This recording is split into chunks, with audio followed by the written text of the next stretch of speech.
Ce type, avec la moustache là de prépubère, c'est moi, il y a 4 ans en arrière. Ah ouais, et alors ça t'a plu, t'as kiffé? Et d'après mes souvenirs, je m'apprête à sortir une take qui a un chouïa mal vieilli. Et donc, ultime question pour toi, si demain les Sixers doivent repenser... Embiid. D'accord, donc tu vires Embiid, tu gardes Simmons. Oui. Ok. Ah ouais, quand même. Ouais bah moquez-vous, hein, je le mérite. Mais soyons honnêtes 5 secondes. Be honest. I am being honest. Franchement, à l'époque, mettre Joel Embiid et Ben Simmons dans la même conversation, c'était pas si déconnant. Si, je vous jure, hein, le débat a vraiment existé. Vous l'avez peut-être déjà oublié, mais il y a pas si longtemps que ça, avant de devenir un running gag. Where do pigs chill out? Ham X. Ben Simmons, c'était ça. Et ça. Et aussi ça. Bon, ça pour le coup, ça a pas trop changé. C'est un secret pour personne. Ce brave Benjamin David a toujours été en difficulté avec son tir. Et c'est pas si grave, hein, parce que des mecs incapables de faire ficelle à plus de 3 mètres, mais qui ont quand même réalisé de belles carrières, il y en a eu. Et il y en aura certainement d'autres. Bon, peut-être un peu moins en NBA actuel, je vous l'accorde. Mais faites-être constater que ça n'a pas empêché Ben Simmons de se faire un nom. On parle quand même d'un rookie de l'année, d'un triple All-Star, d'un joueur qui a été sélectionné dans une All-NBA et dans plusieurs All-Defensive Teams. Bah ouais, contrairement à ce qu'on voudrait nous faire croire, Ben Simmons, c'est pas Jean-Michel Random. Dans ce cas, comment expliquer que beaucoup le considèrent aujourd'hui comme l'un des pires first picks de ces dernières années? Aurait-on la mémoire courte? A-t-on assisté au downfall le plus terrible de l'histoire? Eh bien, c'est précisément ces questions que nous allons essayer de répondre. Bienvenue dans Bust, l'émission qui vous raconte les pires choix de draft de l'histoire de la NBA. With the first pick, Darko Milicic. Darko Milicic has a chance to be great. Adam Morrison from Greg Oden from Ohio State. Anthony Bennett of Toronto, Canada. I thought it was a bizarre pick. NBA bust? How about Anthony Bennett? Darko tries a tray. The man cannot play the game of basketball. I'll be remembered as the biggest bust in NBA history. Nous sommes en l'an de grâce 2016. Decide not to use it. Curry, way downtown. Bang! Bang! Oh, what a shot from Curry! What can I say? Mamba out. Tim Duncan walks off the floor, perhaps for the final time of his illustrious career. Oh, blocked by James! Cleveland! This is for you! Oh! Et les Sixers sont nuls. Genre vraiment très nuls. Mais la bonne nouvelle, c'est qu'ils le font exprès. La moins bonne, en revanche, c'est que ça commence sévèrement à se voir. Établir la plus longue série de défaites, non pas de la NBA, mais bien du sport américain, ça passe rarement inaperçu. Notamment auprès des fans, qui commencent sérieusement à s'impatienter. Le GM Sam Hinkie a beau leur répéter en boucle de rester confiant, mais plus personne ne trust de process. Surtout pas la NBA, qui considère le tanking comme une très mauvaise pub. Donc après une saison catastrophique à 10 victoires pour 72 blowouts, le papa du process est contraint de démissionner. He stepped down hastily. He should have been fired. He should have been kicked out the door. Sam Hinkie should never be a general manager in a sport again. It is just that simple. Ironiquement, c'est à partir de là que la reconstruction commence réellement à porter ses fruits. À peine quelques jours plus tard, les Sixers héritent du first pick lors de la loterie. Faut dire qu'ils avaient bien maximisé leurs chances, ces coquins. Et là, inutile de faire durer le suspense plus longtemps, car l'identité du successeur d'Allen Iverson est déjà toute trouvée. Son nom, Ben Simmons. Au moment de sa draft, Ben Simmons n'est pas loin d'être un first pick no-brainer. Philadelphia 76ers select Ben Simmons. Depuis son plus jeune âge, l'Australien crève l'écran.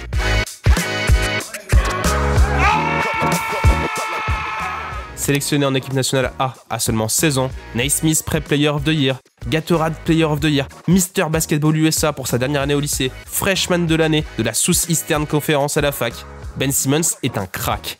À ce stade, on peut même parler d'un talent générationnel. Sous le jersey de LSU, programme qui, au passage, a compté quelques prospects pas trop dégueux, Benjamin sort d'une saison exceptionnelle sur le plan individuel. 19,2 points, 11,8 rebonds et 4,8 passes. Largement de quoi noircir les feuilles de stats. S'il y a bien un mot pour décrire Ben Simmons, c'est all around. On parle d'un big man de 2,08 m pour 110 kg, avec la mobilité et les skills d'un joueur extérieur. Le prototype même du cyborg, qui grâce à ses qualités physiques hors normes et à son QI basket largement au-dessus de la moyenne, peut évoluer et même switcher sur tous les postes. Grand défenseur et first pass player dans l'âme, Ben Simmons est avant tout un roi du coast to coast. Il prend le ballon et initie la contre-attaque all by himself. Excellent finisseur au cercle, souvent de manière très acrobatique d'ailleurs, il excelle également dans l'art de trouver le bon coéquipier dans le bon tempo et surtout dans la bonne zone. Si ça vous rappelle quelqu'un, c'est normal, car Ben Simmons est sûrement le prospect qui se rapproche le plus d'un jeune LeBron James. Quand on pense qu'il a longtemps hésité à faire carrière dans le football australien, on se dit qu'il a bien fait de suivre les pas de son basketteur de père. À part ça, les scouts sont assez unanimes pour dire que son tir constitue son principal axe d'amélioration. L'un d'eux, Jonathan Givony, d'ESPN, se montre plus critique et souligne un manque d'esprit de compétition, particulièrement lors des moments chauds. Mais ça, on y reviendra plus tard. Bon, ça y est, Ben Simmons est un Sixers, mais il va devoir attendre encore un peu avant de faire ses preuves. Car le 30 septembre 2016, il se fracture le pied droit lors de son premier training camp. The injury occurred when the rookie forward rolled his ankle during the final scrimmage of the team's 2016 training camp at Stockton University on Friday. C'est pas de bol, mais ça arrive. Sauf qu'à Philly, ça arrive souvent, pour pas dire tout le temps. D'ailleurs, en son absence, un autre rookie, lui drafté en 2014, en profite pour réussir ses débuts. Ce joueur, c'est évidemment Joel Embiid. Les performances du pivot camerounais redonnent espoir aux fans.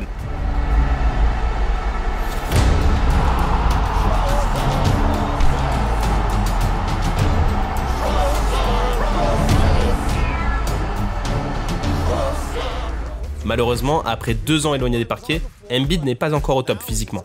Il est contraint de mettre un terme à sa saison après seulement 31 matchs. À ce moment précis, Simmons est techniquement cleared, mais les Sixers ne prennent pas trop de risques et choisissent de le garder au frais. And I've been doing well. Just wanted to update you guys. Everything's going well. My foot's healing great, and I appreciate all the fans and supporters out there that have been, keeping me motivated and pushing me. De toute façon, la franchise n'a plus rien à jouer. Alors autant renouer avec les bonnes habitudes et sortir le tank. Une stratégie payante, puisqu'elle aboutit à un autre numéro 1 draft. The Philadelphia 76ers select Markelle Fultz from the University of Washington. Bon, pour éviter que la vidéo ne dure 3 heures, on se garde le cas Markelle Fultz pour un prochain épisode. Revenons à nos moutons. Alors, après une première saison blanche, Ben Simmons peut enfin lancer son aventure NBA. Et surprise, son coach, Brett Brown, choisit de le faire évoluer à la main, et non pas au poste d'ailier fort, qu'il occupait pourtant à la fac. Un vrai challenge, que Simmons relève haut la main. L'Australien enchaîne les triples-doubles. Son association avec Embiid fonctionne du tonnerre, et Philly se qualifie pour les playoffs. 2018 Kia NBA Rookie of the Year is Ben Simmons. Pour couronner le tout, le French Prince est élu Rookie de l'année, malgré une concurrence extrêmement relevée. Et non, sans une petite polémique. Une polémique ridicule, mais qui prouve que même quand il était au top, Ben Simmons était déjà un bouc émissaire. Ilyasova ended up with the open three, Brian. They've got to make those shots after the Celtics put that much pressure on you. Ilyasova and those three-point shooters for Philly have got to knock down some of those three-point. La saison qui suit est celle de la confirmation. Simmons devient All-Star. Les Sixers s'installent durablement en playoff. Et grâce au renfort de Jimmy Butler, Philly même espérait jouer les outsiders. Enfin, jusqu'à ce tir.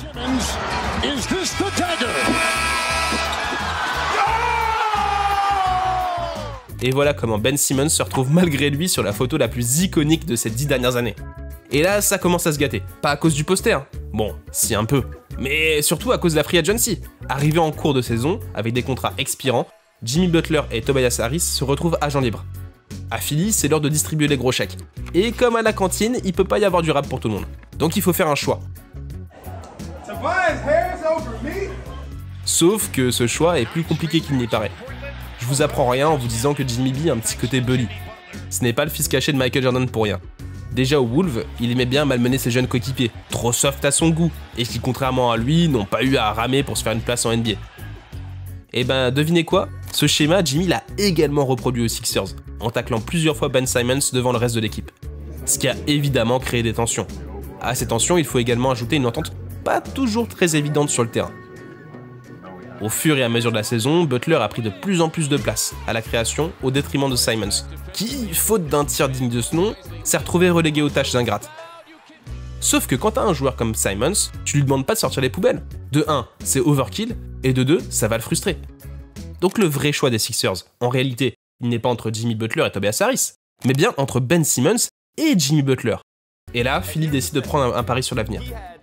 Le Fresh Prince est prolongé, de toute façon il est plus jeune, il est déjà l'un des 2 visages du process, et il dispose en théorie d'une meilleure marge de progression. Franchement, je vois pas ce qui pourrait mal se passer. Bah plein de choses, hein, à commencer par plusieurs blessures et accessoirement une pandémie, qui ruine une saison pourtant individuellement aboutie. The NBA has decided to suspend game play following the conclusion of tonight's game.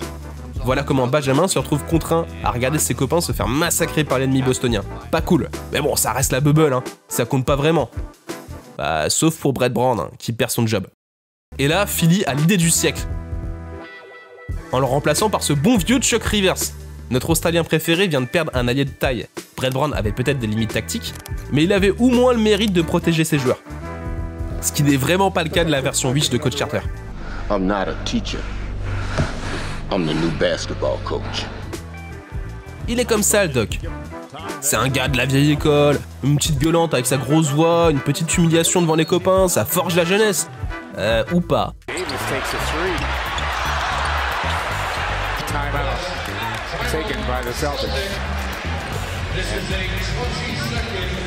Mais on y reviendra plus tard.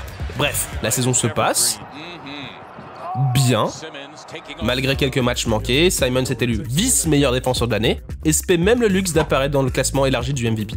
Classement duquel son coéquipier Joel Embiid termine second. Premier à l'Est, les Sixers sont extrêmement attendus en playoff, au point où une élimination avant le dernier carré serait vue comme une énorme contre-performance. Le premier tour contre les Moldus de Washington est rapidement expédié, puis vient la demi-finale de conférence face aux Hawks. Sur le papier, c'est du tout cuit, mais sur le parquet, c'est plutôt Trae Young qui les mange tout cru. Attention, Joel Embiid aussi se balade, mais il est drôlement seul. Il y a bien le frangin Curry pour lui donner un coup de main, sauf que c'est pas lui qu'on attend à ce stade de la compétition. Que fait Tobias Harris? Et surtout, que fait Ben Simmons? Après tout, c'est lui l'autre star de l'équipe. Et sur cette série, l'Australien est transparent. Il manque d'agressivité et il ne rentre pas un tir. On s'attendait pas à ce qu'il enfile les perles depuis le parking. D'ailleurs, Atlanta l'a bien compris en le laissant shooter. Pfiou, ça c'est du manque de respect. Mais il pourrait au moins mettre ses lancers. Je veux dire, c'est la base, particulièrement pour un joueur comme Simons, qui apprécie finir au contact. Mais à quoi bon chercher des lancers quand on tourne à 33% sur la série? 15 sur 45. Je sais pas si on se rend compte du concours de briques. Quand tu fais passer Shaq pour Stephen Curry, c'est qu'il y a un sacré problème. Et ce problème, il est forcément d'ordre psychologique. Le lancer franc est à la fois le tir le plus simple et le plus compliqué du basket. Il est d'autant plus compliqué qu'il est tellement simple que tout le monde s'attend à ce que tu le rentres. Donc tout repose sur ton mental, sur ta capacité à gérer tes émotions. Faire douter le tireur, c'est le principe même du hack Shaq.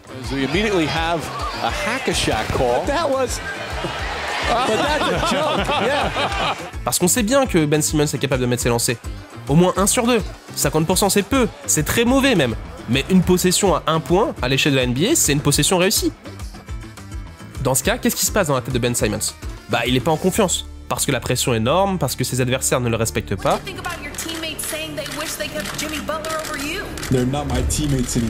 Parce que les fans doutent de lui, et parce que les médias se moquent abondamment de ses pourcentages. Quand le doute s'installe chez un joueur, c'est très difficile de le faire partir. Simons a conscience qu'il n'est pas bon. Il ne veut pas pénaliser son équipe, donc il prend peu d'initiatives. C'est sûrement pourquoi il n'a pas tenté un seul tir dans les derniers cartons des 5 derniers matchs. Mais on a toujours une occasion de se racheter. Vous savez, dans le basket, il y a des actions qui changent une carrière, en bien comme en mal. Celle-ci en est une. Elle intervient lors du Game 7. Simons a un dunk ouvert pour prendre l'avantage. Mais par peur, il le refuse. Les Sixers ne repasseront pas devant au score et seront éliminés. Sale soirée pour Ben Simmons. Mais elle n'est malheureusement pas terminée. Ben Simmons, you cum bum piece of shit. Ben Simmons for a bag of shit right now. Bye, Ben. Get Ben Simmons out of Philadelphia. For the love of fucking God, man. Vous savez ce qu'il y a de pire qu'être lâché par les fans et les médias? Être lâché par ses propres coéquipiers et par son coach. Doc Rivers attaque les hostilités en conférence de presse. Doc, you think Ben Simmons can still be a point guard for a championship team like the one you guys want to become? Yeah, David, I don't know that question or the answer to that right now. Puis c'est au tour de Joel Embiid d'en remettre une couche. Utiliser un joueur comme gilet pare-balles après une défaite, Excusez-moi, mais c'est vraiment le degré zéro du leadership. Surtout que le doc n'a pas attendu Ben Simmons pour te choquer en playoff. Smith's got Jordan, steps back, takes it, and makes it! Oh my goodness! Évidemment, le principal intéressé le prend très très mal. Et comment lui en vouloir? Il va voir sa direction pour demander son trade. Ben Simmons has made it known apparently he wants out. Les Sixers comprennent qu'ils ont fait une grosse boulette et envoient Embiid en opération rétropédalage. Mais c'est trop tard, le mal est fait. S'ensuit un feuilleton digne de Kawhi Leonard de Spurs. Simons boude le camp d'entraînement et le début de la saison, les Sixers lui infligent une première amende, puis une seconde, puis une troisième, etc. etc. L'Australien finit par réintégrer le groupe à reculons, mais en grand médiateur, Doc Rivers le fout dehors pour le plus grand bonheur des fans avides de gossip. Cette histoire trouve son dénouement le 10 février 2022, quand Philly accède à la demande de trade. Pour Ben Simmons, il s'agit d'un énorme ouf de soulagement. Lui qui traverse une profonde dépression va enfin pouvoir passer à autre chose et tenter de se reconstruire ailleurs dans un environnement plus sain. Attendez, c'est quoi la destination du trade? Comment ça, Brooklyn? Ben Simmons is gonna be a net. Ah, oubliez ce que je viens de dire. Vous le sentez venir, le mauvais plan? Aïe aïe aïe, ça pue. Déjà, il y a une pression énorme liée au résultat. En plus, ça fait beaucoup d'ego qui les mettent carrés. Ajoutez à ça la pression new-yorkaise, les tentations de la ville et les fans du monde entier qui allument des cierges par centaines de milliers dans l'espoir de voir les Nets échouer, et vous obtenez le pire endroit sur Terre où combattre la dépression. On dit souvent que quand le corps va mal, la tête va mal. L'inverse est tout aussi vrai. Ben Simmons, qui traîne des douleurs au dos depuis plusieurs années, se fait diagnostiquer une hernie discale. Une blessure récurrente chez les sportifs de haut niveau, mais également difficile à traiter. L'Australien n'a pas le choix, il doit se faire opérer et manquer toute la saison. La suite, elle est pas glorieuse. Simons revient pour 42 matchs, dont plusieurs en backup pivot, Camoulox, puis encore une blessure au dos et un nouveau forfait. Puis rebelote en 2022-2024, où cette fois il ne dispute que 15 rencontres, dont seulement 3 en tant que titulaire.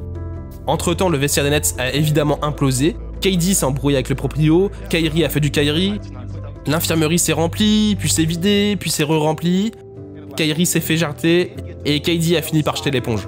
Aujourd'hui, Ben Simmons est l'ultime rescapé de ce fiasco, sur lequel il n'a jamais eu aucune emprise. Il se retrouve seul dans une franchise qui ne sait pas où elle va. Son dernier match de référence date d'il y a plus de 4 ans, et il sort d'une opération très lourde au dos. Plus que jamais, son avenir en NBA semble compromis. Une triste fin pour un joueur dans lequel LeBron James voyait son successeur. Alors Ben Simmons, bust ou pas bust? Évidemment, Ben Simmons n'est pas un bust dans le sens Anthony Bennett du terme. Ben Simmons est indéniablement un excellent joueur de basket. Contrairement à Greg Oden, il a même eu la chance de montrer ce qu'il valait sur le terrain. Greg went down and his knee is... Holy cow, Portland doesn't need this. Après, si être un bust c'est décevoir les attentes, alors dans ce cas, oui, il n'a pas atteint le niveau qu'on pouvait lui imaginer lors de sa draft. C'est indéniable. Mais il faut bien se rendre compte que tous les first picks ne deviennent pas All-Star. Mine de rien, Ben Simmons a déjà accompli plus que l'écrasante majorité des joueurs NBA. Donc parlons plutôt d'un potentiel gâché. Mais gâché par qui? Sûrement en partie par lui. Peut-être n'avait-il pas les épaules nécessaires pour l'exigence du très haut niveau. On peut aussi s'interroger sur le rôle de ses franchises successives, qui ne l'ont visiblement pas bien accompagné lors de sa dépression. On peut également parler du rôle des médias, qui ont vu en lui une cible facile pour faire de l'audience. Pour finir, on peut se questionner sur notre rôle, à nous, les fans, parce que malgré tout ce qu'il a traversé, Ben Simmons n'a pas le droit au répit.